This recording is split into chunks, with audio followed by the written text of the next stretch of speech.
lancar. Nah, selanjutnya untuk mencintai rasa tanah air kita, marilah kita bersama-sama nyanyi Indonesia Raya. Yuk, berdiri yuk.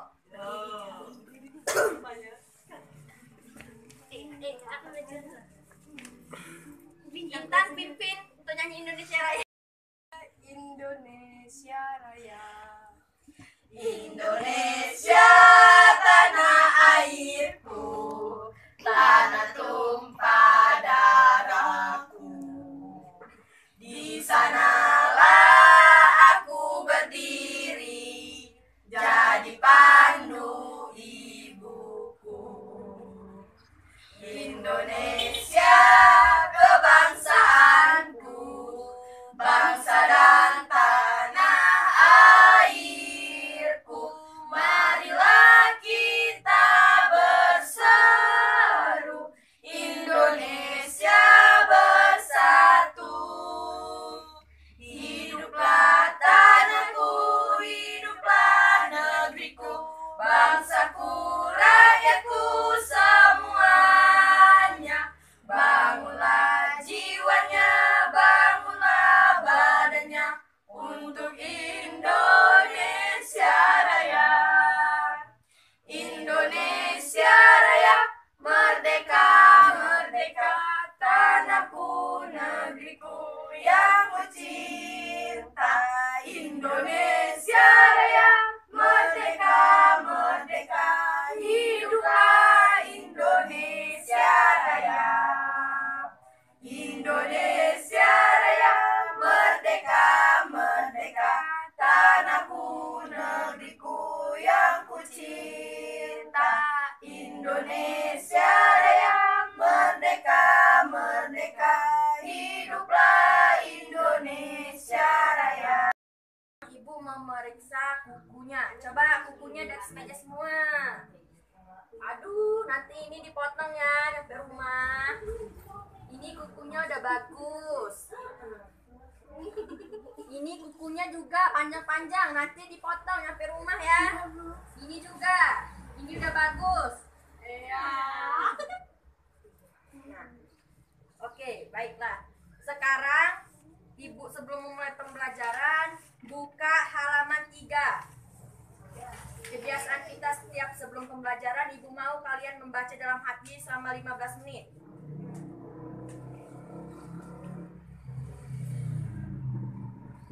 Nah, udah dibacakan ya?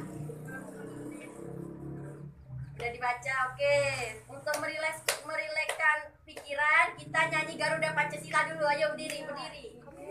Ya Allah. Berdiri, berdiri. Kita nyanyi Garuda Pancasila. Ibu aja ya yang mimpin ya. 1,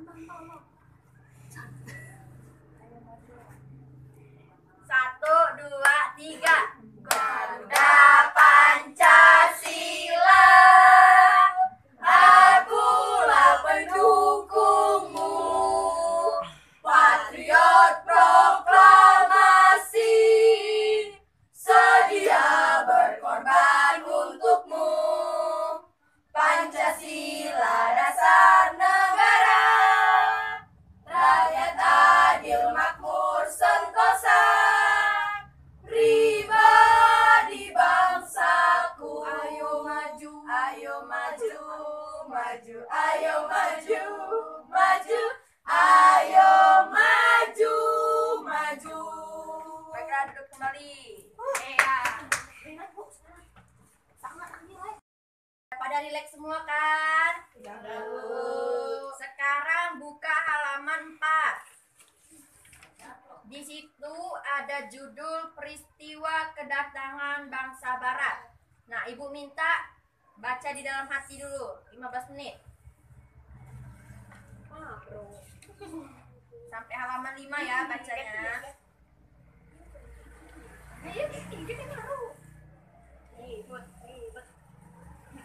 Nah, ada pada baca semua kan? Ibu mau sekarang Sela membacakan peristiwa kedatangan bangsa Barat. Yang lain nyimak ya, nanti Ibu tanya. Nanti Ibu suruh sambungin. Nyimak ya yang lain. Kelihatan ini, Bu. Peristiwa kedatangan bangsa Barat. Mulai akhir abad 15, bangsa Eropa berusaha melakukan penjelajahan ke samudra. Bangsa Eropa yang pernah melakukan penjelajahan dan penjajah di Indonesia dimulai oleh bangsa Portugis. Kapal mereka pertama kali mendarat di Malaka pada tahun 1511. Berikutnya ialah bangsa Spanyol yang mendarat di Tidore, Maluku pada tahun 1521. Kemudian disusul oleh bangsa Inggris dan Belanda. Kapal-kapal Belanda pertama kali mendarat di Pelabuhan Banten pada tahun 1596. Cukup.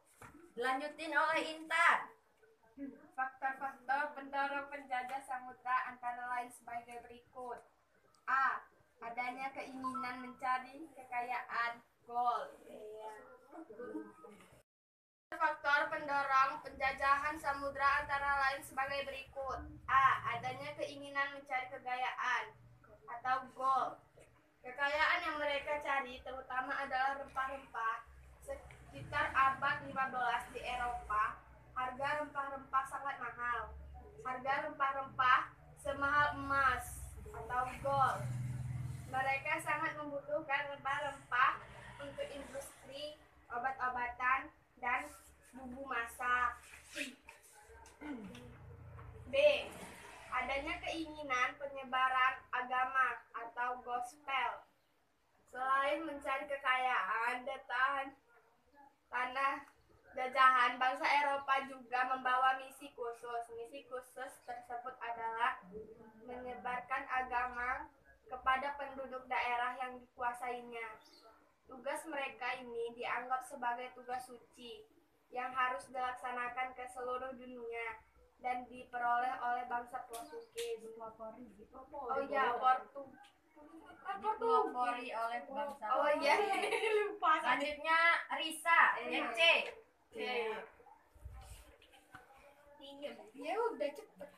C. Adanya keinginan mencari kejayaan glori.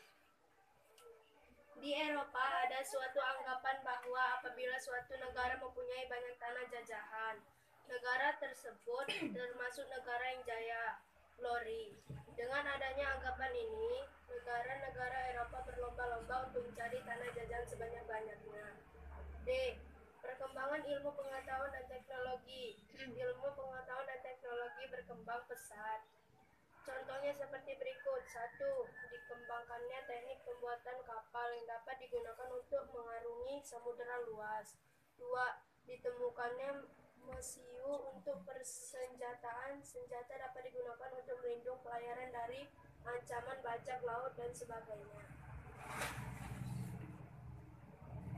3. Ditemukannya kompas. Kompas digunakan sebagai penunjuk arah sehingga para penjelajah tidak lagi bergantung pada kebiasaan alam. Untuk menentukan arah biasanya mereka berpedoman pada bintang sehingga jika angkasa tertutup awan, mereka tidak dapat meneruskan pelayarnya. Dengan kompas mereka bebas berlayar ke arah manapun tanpa gangguan baik siang maupun malam. Nah, semuanya sudah baca? Peristiwa kedatangan bangsa Barat. Nah, di halaman selanjutnya itu ada soal yaitu kedatangan bangsa Barat. Nah, di sini buka halaman 6. Kita kerjakan yaitu kolom-kolom berikut ini sesuai dengan pertanyaannya. Kita isi ya. Nah, sudah diisi semua? Nah, di sini Bu mau nanya, siapa yang dimaksud dengan bangsa Barat? Ya, betul. Apa faktor yang melatar belakangi bangsa Barat melakukan penjajahan di Indonesia? 1. Glory. Gospel, glory, sampai perkembangan ilmu pengetahuan dan teknologi. Ya, itulah. Ya, 100. Kapan bangsa Barat mulai melakukan penjajahan samudra? Pada abad ke-15. Ya. Sekarang di mana bangsa Barat pertama kali mendarat di Indonesia? Kapan? Tidore. Tidore. Maluku pada tahun 1521. Di Salah. Malaka. Malaka. Ya, di Malaka. Ranking 1. Lalu mengapa bangsa Barat melakukan penjelajahan ke samudra? Kenapa? Ayo. Mengapa bangsa Barat melakukan penjelajahan di samudra? Adanya keinginan mencari kekayaan. Ya bisa. Ada yang lain? Ingin menyebarkan agama. Ya. Menyebar apa? Adanya keinginan menyebarkan agama. Ngomong, nggak punya mulut. Ada yang lain? Ini tidak apa-apa, tak? Mengapa? Adanya keinginan mencari kejayaan. Ya. Lalu yang keenam, bagaimana kondisi rakyat yang mengalami penjajahan? Susah. Menderita. Ya. Payah. Ya, jadi pada waktu itu negara yang dijajah oleh kaum Eropa itu mereka mengalami kesusahan, dan tujuannya bangsa Eropa datang ke Indonesia terutama itu sangat diterima dengan senang hati oleh bangsa Indonesia. Tetapi di balik itu bangsa Eropa ternyata mengambil keuntungan dari sikap baiknya Indonesia. Nah, selanjutnya, Terima kasih berarti ya, Bu ya. ya, Ibu sangat pintar. mau kalian berdiskusi sesama teman sebangku. Ayo buka halaman 7. Bu, kami sebangku bertiga, Bu. Ya.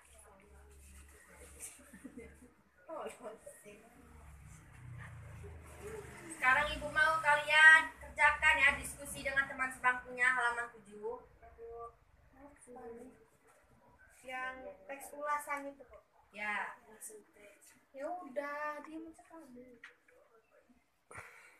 Udah selesai? Udah, Bu. Udah, Bu. Pintar. Nah, sekarang di halaman selanjutnya itu ada ayo mencoba. Sekarang ibu mau kalian kerjakan halaman 8. Kedatangan bangsa Portugis di Indonesia, kedatangan bangsa Spanyol di Indonesia, kedatangan bangsa Belanda di Indonesia. Nah, kalian di sini bersama teman sebangkunya yaitu carilah informasi mengenai kedatangan tiap-tiap bangsa Eropa ke Indonesia ya. Informasinya dapat kalian dapatkan di buku, surat kabar, majalah atau artikel dan internet. Ini majalah kamu nggak tahu kali.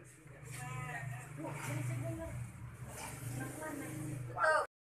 Nah, di halaman 9 kita kerjakan ya bareng-bareng di sini.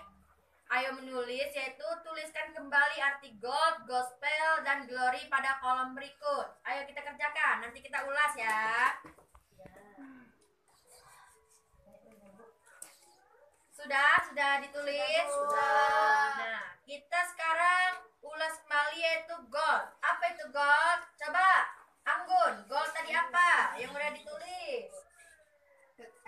Adanya keinginan mencari kekayaan yang merupakan kekayaan yang mereka cari terutama adalah rempah-rempah di Eropa karena harga rempah-rempah pada saat itu sangat mahal sama dengan seharga emas, Bu, itu untuk obat-obatan dan bumbu masak. Ya, terus gospel. Risa, apa tadi artinya gospel? Gospel adanya keinginan menyebarkan agama. Ya, Selain mencari kekayaan dan tanah jajahan, bangsa Eropa juga membawa misi khusus adalah menyebarkan Injil kepada penduduk daerah yang dikuasainya. selanjutnya Zahra, baca glory. Apa itu glory yang udah kalian bahas? Adanya keinginan mencari kejayaan. Di Eropa ada suatu anggapan bahwa apabila suatu negara mempunyai banyak tanah jajahan, negara tersebut termasuk negara yang jaya atau glory. Dengan adanya anggapan ini, negara-negara Eropa berlomba-lomba untuk mencari tanah jajahan sebanyak-banyaknya. Nah, lalu selanjutnya kita di sini ada pengandaian berkaitan dengan peristiwa kedatangan bangsa Eropa. Nah, di sini Ibu mau kalian halaman 10 buatlah pengandaian berkaitan dengan peristiwa kedatangan bangsa Eropa di Indonesia. Nah, di sini Ibu mau kalian isi titik-titik pada teks halaman 10 itu ya.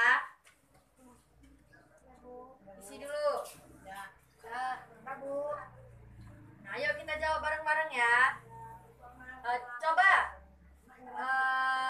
Anggun, ceritakan apa yang telah kamu andaikan di teks ini, halaman 10. Seandainya aku menjadi rakyat Indonesia pada masa itu, aku akan menolak kedatangan bangsa-bangsa Eropa di Indonesia. Penjajah menyengsarakan kehidupan rakyat Indonesia. Sikap para penjajah awalnya baik, namun pada akhirnya kelihatan juga sifat aslinya, yaitu menindas dan kejam. Udah Bu, itu aja. Nah, Bu di sini mau menjelaskan atau proses pengeringan cengkih yang memanfaatkan radiasi panas sinar matahari. Nah, sebagai media atau jembatan penghubung antara kompetensi sebelumnya dan kompetensi selanjutnya. Nah, Ibu bacain ya. Cengkih merupakan salah satu jenis rempah-rempah yang banyak manfaatnya. Harganya pun cukup tinggi sehingga sampai kini masih banyak masyarakat yang membudidayakannya. Nah, untuk dapat mengambil manfaat cengkih secara maksimal, setelah dipetik, cengkih kemudian dikeringkan dengan cara dijemur. Nah, selama proses penjemuran terjadi, perubahan warna pada cengkih dari yang semula kuning dan merah menjadi hitam dan coklat. Nah, pada proses pengeringan cengkih terjadi perubahan benda yang disebabkan kalor panas dari proses tersebut. Nah, kita ketahui pengaruh kalor atau energi panas dalam hal sinar matahari pada benda. Pernahkah kamu mengamati benda-benda di sekitar kamu? Nah, benda-benda yang ada di sekitarmu memiliki sifat dan wujud yang berbeda-beda. Nah, masih ingatkah kamu wujud-wujud benda? Tahukah kamu cara membedakannya? Salah satu cara membedakan wujud benda adalah dengan mengetahui sifat-sifat benda itu. Oke, selanjutnya yaitu coba Anggun membacakan sifat-sifat benda halaman 11. Sifat-sifat benda. Benda-benda yang ada di sekitar kita digolongkan menjadi 3, yaitu benda padat, cair, dan gas. Ketiganya memiliki sifat yang berbeda. Mengapa kamu perlu mengetahui sifat-sifat benda? Salah satu manfaat mengetahui sifat-sifat benda ialah kita akan tahu cara memperlakukan benda-benda yang ada di sekitar kita. Salah satu wujud benda adalah padat. Kamu pasti memiliki banyak benda di sekitarmu yang berwujud padat. Kamu dapat memegangnya, dapat memindahkannya tanpa mengubah bentuk aslinya. Benda padat yang ada di sekitarmu dapat diubah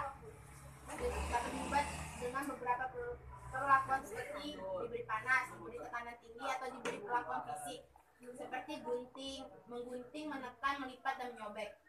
Wujud berikutnya adalah cair. Benda-benda cair dapat ditemukan dengan mudah di sekitarmu.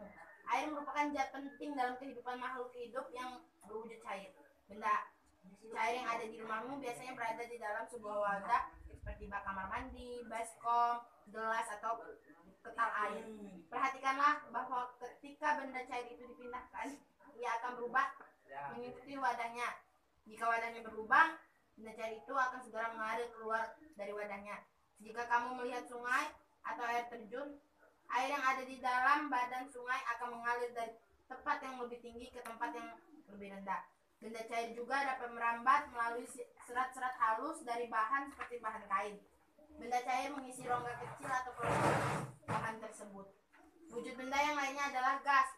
Manusia dapat memasukkan dan mengeluarkan gas dari dalam tubuhnya pada saat bernapas. Manusia menghirup gas oksigen dan mengeluarkan gas karbon dioksida. Dengan cara meniup, kamu dapat membuat sebuah balon mengembang. Dengan meniup, kamu juga dapat menggerakkan selembar kertas di tanganmu. Kamu dapat mencium bau napasmu sendiri. Kamu pun dapat mencium bau-bau lainnya yang berupa gas. Dengan memahami sifat gas, manusia menciptakan parfum atau punya wangi untuk menyebarkan bau dari gas yang dikeluarkan dari wadah parfum tersebut. Namun, apakah kamu dapat melihat wujud gas dengan mata telanjang? Dapatkah kamu mengubah bentuknya?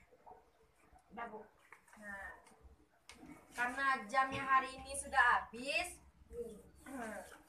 Ibu mau menjelaskan sedikit dari apa yang kita pelajari. Jadi hari ini kita sudah belajar peristiwa kedatangan bangsa Barat. Nah, kedatangan bangsa Barat ini bermula pada abad ke-15. Nah, penjajahan ini yang pertama dilakukan oleh bangsa Portugis. Nah, kapal mereka pertama kali mendarat di Malaka pada tahun 1511. Nah, kemudian dilanjuti oleh bangsa Spanyol yang mendarat di Tidore, Maluku pada abad ke-1521. Kemudian disusul oleh bangsa Inggris dan Belanda. Nah, kapal-kapal mereka inilah yang pertama kali mendarat di pelabuhan Banten pada abad 15 pada tahun 1596. Nah, dari pelajaran kita pada hari ini, pembelajaran kita hari ini, Ibu mau bertanya, apa saja yang telah kita pelajari di hari ini? Barat. Ya. Ya. Penjajahan. Ya. Lalu sebelum Ibu tutup pembelajaran pada siang hari ini, coba diperiksa dulu kanan kirinya kalau ada kertas-kertas, ada sampah-sampah, ada nggak? Bagus, udah bersih semua ya. Nah, sekarang Anggun pimpin doa. Semua siap? Sikap doa. Berdoa dimulai. Selesai. Ibu akhiri pembelajaran pada siang hari ini. Wassalamualaikum warahmatullahi wabarakatuh. Waalaikumsalam warahmatullahi wabarakatuh.